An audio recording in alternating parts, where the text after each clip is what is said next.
नमस्कार, वंदे मातरम।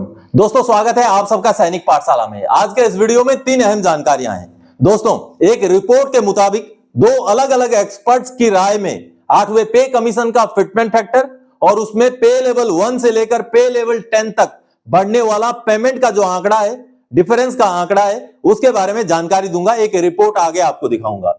इसके साथ ही साथ दोस्तों, आप सबको याद होगा, पहले, बहुत पहले की बात है, छठे पे कमीशन से पहले की बात है, अगर कोई फैमिली प्लानिंग करवा लें, या तो नसबंदी कहें या स्टेरिलाइजेशन कहें, अगर वो करवा लें तो उनको एक इंक्रीमेंट मिलता था। आपको याद होगा, बहुत सारों को याद है, बहुत सारों को शायद पता भी ना हो। आज के डेट में जो सर्विस में है उनको पता नहीं होगा, लेकिन जितने पुराने पेंशनर या जितने पुराने एम्प्लॉय हैं उनको पता है कि छठे पे कमीशन से पहले फैमिली प्लानिंग का एक इंक्रीमेंट मिलता था। अब ऐसा ही एक इंक्रीमेंट को लेकर के 45 साल बाद कोर्ट से एक ऐसा जजमेंट आया है। पेंशनर को उस इंक्रीमेंट को ग्रांट करने का एक जजमेंट दिया गया माननीय कोर्ट द्वारा, जो कि एक मोटिवेट करने वाली घटना है। दोस्तों, आगे माननीय कोर्ट का जजमेंट दिखा के इसके बारे में भी समझाऊंगा। दोस्तों, अभी 2026 जनवरी का जजमेंट है। इसके साथ ही साथ दोस्तों, ऐसा गजब हुआ कि छठा पे कमीशन का एरियर अब जाकर के जनवरी 2026 में भुगतान हुआ है। छठा पे कमीशन जो 2006 से लागू है, उसका एरियर अभी भुगतान हुआ है।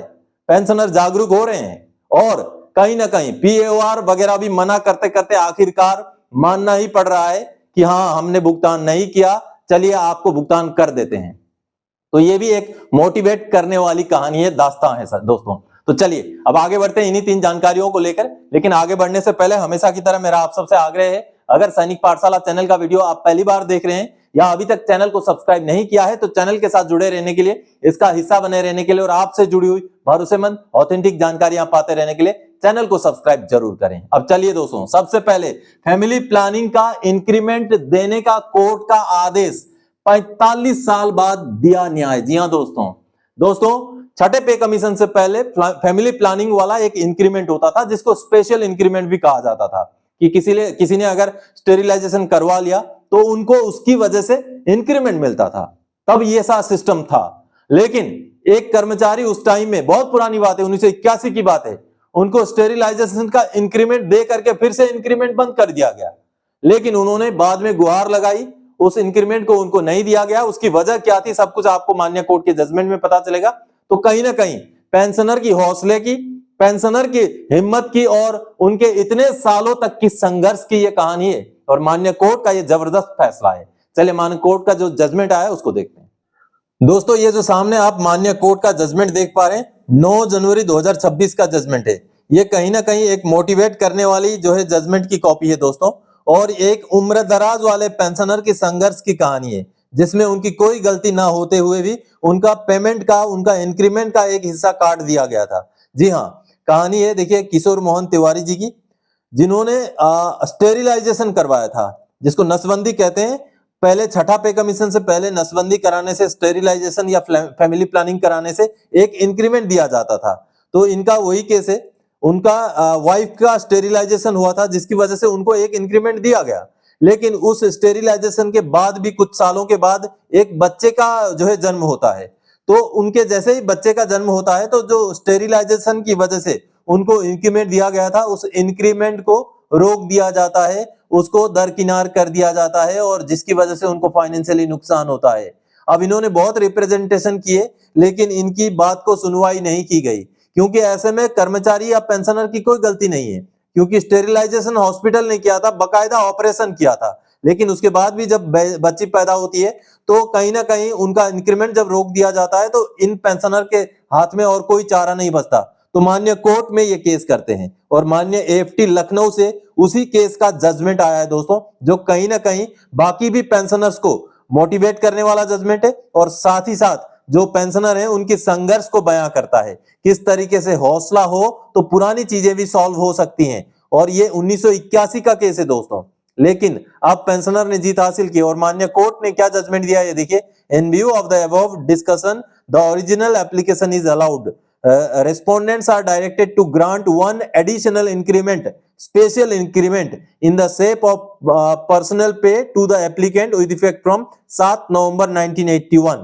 As regards arrear thereof in concern, this tribunal is bound to, अब देखिए एरियर के लिए केवल 3 साल तक का ही एरियर मिलेगा, ऐसा माननीय कोर्ट ने जजमेंट दिया है, क्योंकि इसके ऊपर एरियर के ऊपर सुप्रीम कोर्ट का एक जजमेंट है कि पीछे का एरियर ना दिया जाए। तो कहीं ना कहीं चलिए पेंशनर की जीत हुई है, और ये बहुत बड़ी जीत है कि 1981 का एक केस था जिसमें पेंशनर की नॉर्मली किसी ने सुनवाई नहीं की, जबकि उनका बिल्कुल जायज पॉइंट था, लेकिन किसी ने जब सुनवाई नहीं की तो मान्य कोर्ट के पास गए, और मान्य कोर्ट ने अभी जजमेंट 2026 में पेंशनर के फेवर में दिया है। एक मोटिवेट करने वाली ये एक मान्य कोर्ट का जजमेंट की कॉपी है। चलिए अब अगली जानकारी दोस्तों, गजब है, 6 सीपीसी का एरियर का भुगतान जनवरी 2026 में, आंखें खुल गई। जी हां दोस्तों, अभी भी ऐसे केस निकल के आ रहे हैं दोस्तों कि छठे पे कमीशन का एरियर का भुगतान नहीं किया गया।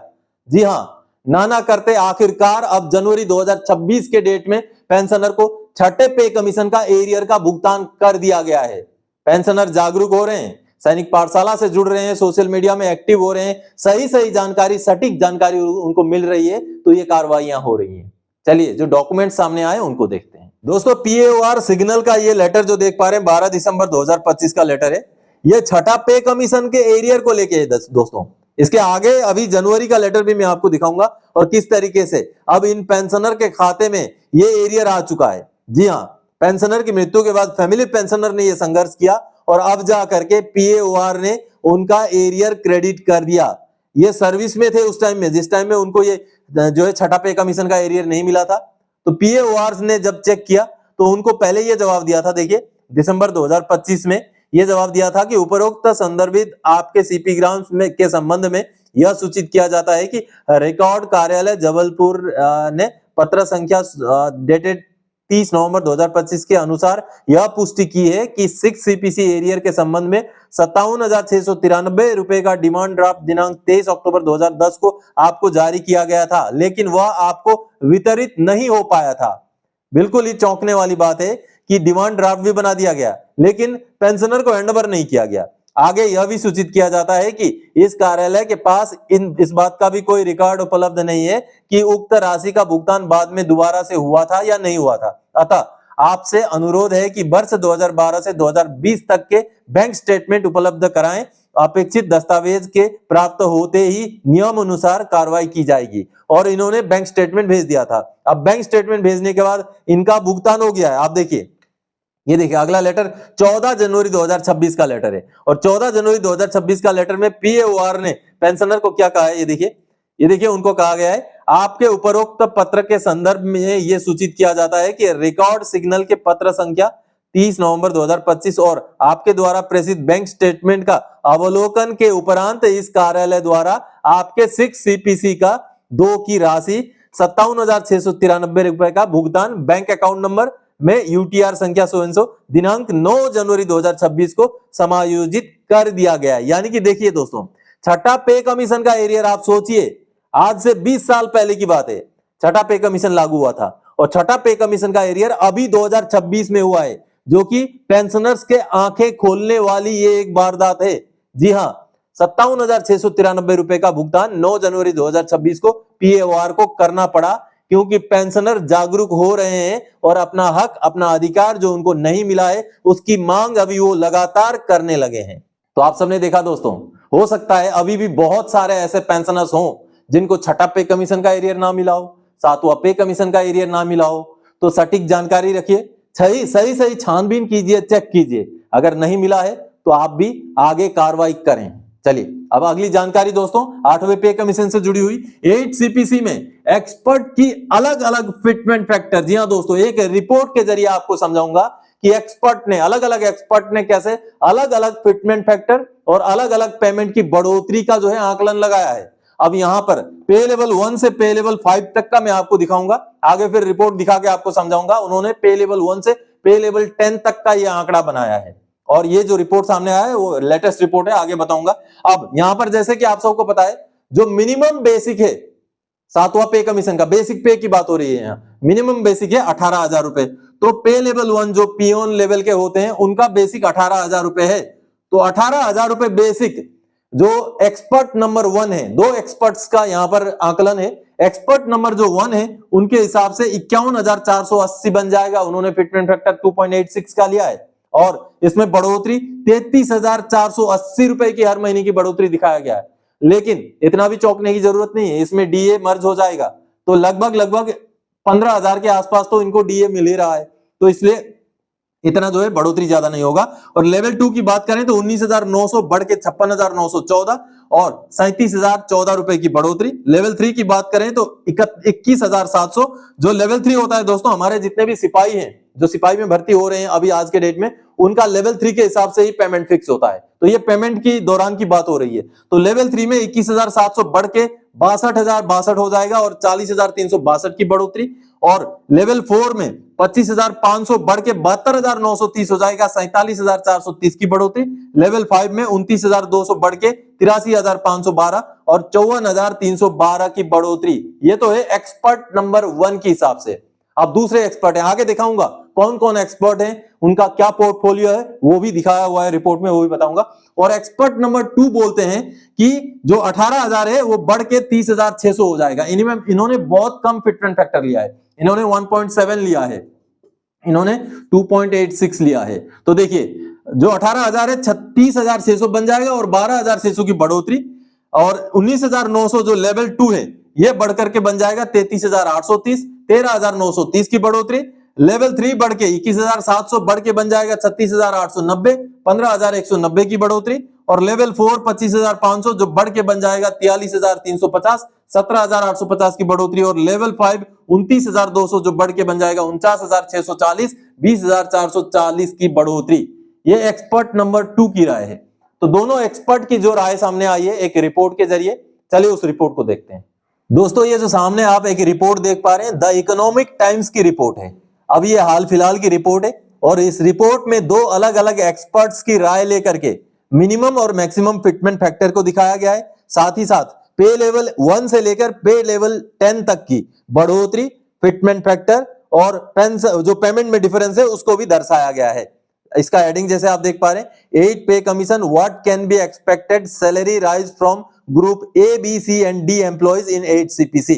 अब देखिए यहां पर जो 8वें पे कमीशन को लेकर के जो एक्सपर्ट्स की राय ली गई है, सबसे पहले तो ये देखिए, what can be expected salary rise for different levels of employees in 8 CPC। इसमें सबसे पहले तो रामचंद्रन कृष्णमूर्ति जो कि डायरेक्टर हैं payroll services, next DIGM says the key determination of salary increases will be fitment factor, a multiplier applied to current basic pay to revise salaries under the new pay matrix। अब ये जो director हैं ये एक संस्था के रामचंद्रन कृष्णमूर्ति जी, इन्होंने maximum जो है फिटमेंट फैक्टर का जो है आकलन लगाया है। और अगला देखिए, अगला प्रतीक वैद्य हैं जो कि managing director and chief vision officer हैं Karma management global consulting solution private limited के। ये फॉर्म्स हैं दोस्तों, कई सारे ऐसे फॉर्म्स के जो एक्सपर्ट्स होते हैं वो आए दिन इस तरीके से आकलन निकालते हैं।